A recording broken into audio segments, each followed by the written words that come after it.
बंगाल में एकला चलो, लेकिन बीजेपी के लिए खुला मैदान। पश्चिम बंगाल एक बार फिर सियासत के सबसे बड़े रण में बदलता हुआ राज्य। लेकिन इस बार सवाल सिर्फ ममता बनर्जी बनाम बीजेपी का नहीं है। सवाल है कांग्रेस आखिर बंगाल में किस एजेंडे पर अकेले चुनाव लड़ेगी और क्या बंगाल की लड़ाई भी दिल्ली और बिहार जैसी स्क्रिप्ट दोहराने जा रही है। पश्चिम बंगाल की मुख्यमंत्री ममता बनर्जी पहले ही ऐलान कर चुकी है, तृणमूल कांग्रेस 2026 का विधानसभा चुनाव अकेले लड़ेगी। अब कांग्रेस ने भी पलटवार कर दिया है। कांग्रेस ने ऐलान कर दिया है कि वह पश्चिम बंगाल की सभी 294 विधानसभा सीटों पर अकेले चुनाव लड़ेगी। यानी अब बंगाल में गठबंधन नहीं, समझौता भी नहीं, सीट शेयरिंग भी नहीं, सीधा मुकाबला। बंगाल चुनाव से पहले ममता बनर्जी दिल्ली में है। उनका एजेंडा साफ है, SIR यानी विशेष गहन पुनरीक्षण के खिलाफ मुहिम। मुख्य चुनाव आयुक्त ज्ञानेश कुमार से मुलाकात। सुप्रीम कोर्ट में मुख्य न्यायाधीश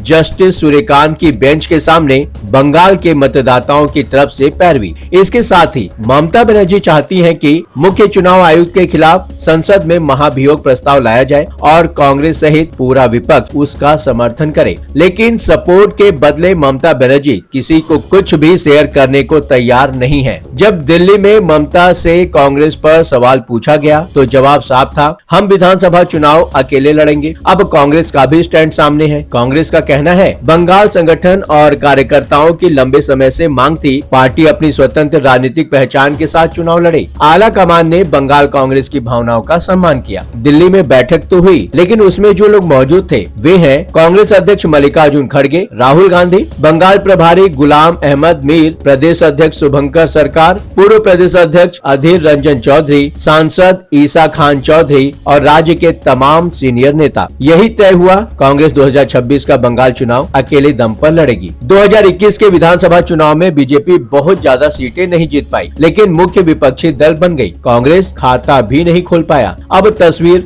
बदल रही है। बीजेपी के खिलाफ ममता की लड़ाई में कांग्रेस के अलावा एक और मोर्चा खुल गया है। CPM नेता मोहम्मद सलीम, TMC से सस्पेंड विधायक हुमायूं कबीर, मुर्शिदाबाद में बाबरी मस्जिद निर्माण की घोषणा, जनता उन्नयन पार्टी का गठन, ममता को सत्ता से हटाने का दावा। यानी बंगाल की लड़ाई 3 नहीं 4 दिशाओं में फैलती दिख रही है। अब सबसे बड़ा सवाल, क्या राहुल गांधी बंगाल में भी दिल्ली और बिहार जैसी भूमिका निभाएंगे? 2021 में राहुल गांधी सिर्फ एक दिन बंगाल में कैंपेन करने आए। कोविड के नाम पर आगे के कार्यक्रम रद्द। दिल्ली चुनाव में तस्वीर अलग थी। अरविंद केजरीवाल पर सीधा हमला, शीश महल, शराब घोटाला, बीजेपी जितनी ही आक्रामकता आपके खिलाफ। बिहार में भी राहुल गांधी तेजस्वी यादव के साथ वोटर अधिकार यात्रा पर निकले, लेकिन उन्हें मुख्यमंत्री पद का चेहरा नहीं बताया। अब बंगाल में सवाल वही, क्या राहुल गांधी ममता बनर्जी पर उतने ही आक्रामक होंगे या फिर सम्मान और दूरी की वही पुरानी लाइन? एक नई बात इसमें दिख रही है, अधीर रंजन चौधरी की मौजूदगी। आखिर कांग्रेस किसके फेवर में है? दिल्ली में बैठक,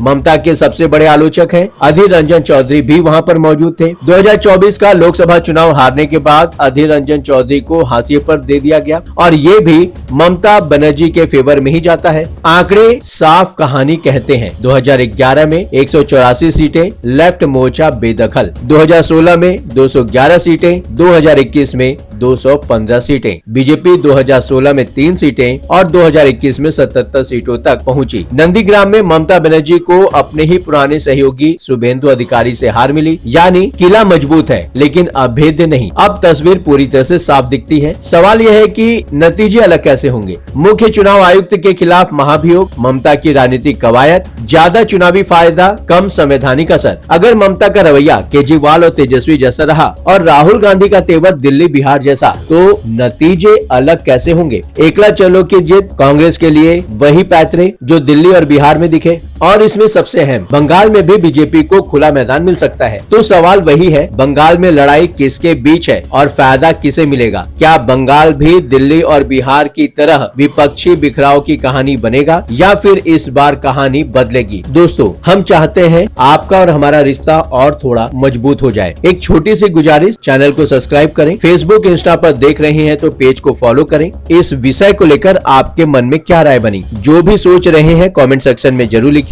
लगातार खबरों के लिए बने रहिए 7 टीवी भारत के साथ।